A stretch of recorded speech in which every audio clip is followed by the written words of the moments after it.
കെട്ടിട നികുതി പിരിക്കാതെ കൊല്ലം കോർപ്പറേഷൻ വമ്പന്മാരെ സഹായിക്കുന്നതായി പരാതി. 10 കോടിയിലധികം രൂപയാണ് നികുതി ഇനത്തിൽ കോർപ്പറേഷന് കിട്ടാനുള്ളത്. 5 ലക്ഷം രൂപ മുതൽ 1,44,00,000 ലക്ഷം രൂപ വരെ നൽകാനുള്ളവർ ഈ പട്ടികയിലുണ്ട്. വിവരങ്ങൾ അടങ്ങിയ രേഖ റിപ്പോർട്ടറിന് ലഭിച്ചു.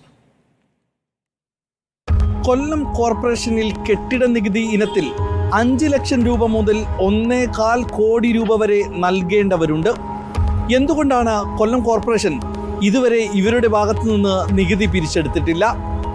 5 ലക്ഷം രൂപയുടെ മുകളിൽ നികുതി നൽകേണ്ടവരുടെ വിവരങ്ങളാണ് ഇപ്പോൾ റിപ്പോർട്ടർ TV പുറത്തുവിടുന്നത്. സാധാരണക്കാർ ചെറിയ നികുതി അടച്ചില്ലെങ്കിൽ, ഹരിതകർമ്മസേനയുടെ യൂസർ ഫീസായ 50 രൂപ നൽകിയില്ലെങ്കിൽ ആകാശം ഇടിഞ്ഞു വീഴുമെന്ന് ഭീഷണിപ്പെടുത്തുന്ന കോർപ്പറേഷൻ അധികൃതരുടെ കൺമുന്നിലാണ് കോടികളുടെയും ലക്ഷങ്ങളുടെയും നികുതി കുടിശ്ശിക വരുത്തിയ വമ്പന്മാർ ഒരു നടപടിയും നേരിടാതെ തല ഉയർത്തി നിൽക്കുന്നത്.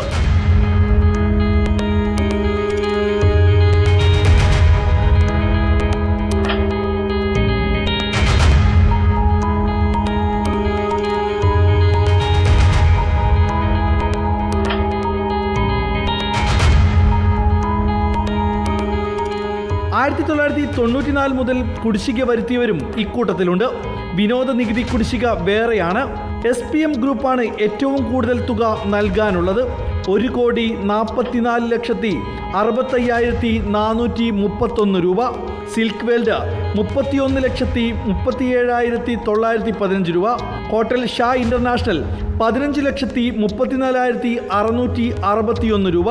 തോംസൺ ജോൺ മുത്തൂറ്റ് 15,37,075 രൂപ. മതിലകത്തെ ഒരു ക്രിസ്ത്യൻ ദേവാലയം നൽകാനുള്ളത് 10,66,662 രൂപ. കിരൺ ഫർണിച്ചർ 8,11,650 രൂപ. നഗരത്തിലെ രാമവർമ്മ ക്ലബ്ബ് നൽകാനുണ്ട് 69,93,226 രൂപ.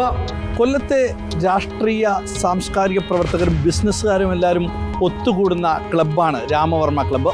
ഈ ക്ലബ്ബ് അടയ്ക്കാനുള്ളത് 69,93,226 രൂപ. ഇങ്ങനെ കുടിശ്ശിക വരുത്തിയവരിൽ നിന്ന് പണം ഈടാക്കാൻ കോർപ്പറേഷൻ കൗൺസിലിൽ ആവശ്യം വന്നു. എന്നാൽ മേയർക്ക് വേണ്ടപ്പെട്ട തിയേറ്റർ ഉടമയ്ക്ക് കുടിശ്ശിക അടയ്ക്കുന്നതിൽ മേയർ സഹായിച്ചു എന്ന് BJP കൗൺസിലർ ആരോപിച്ചു.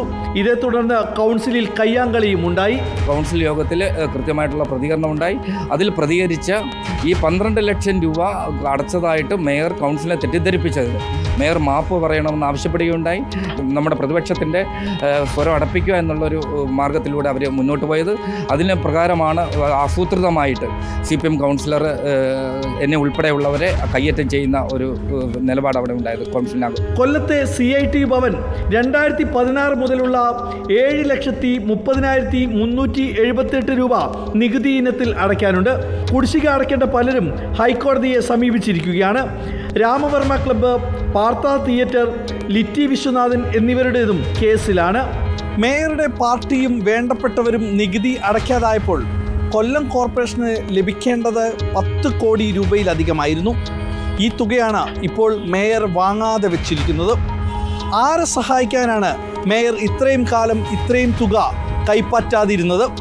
ഇതിന് മറുപടി മേയർ പറഞ്ഞേ തീരൂ. വീഡിയോ ജേർണലിസ്റ്റ് ഷബീർ വടക്കേങ്കരയ്ക്കൊപ്പം reporter Dileep Devasya, in reporter, Kollam.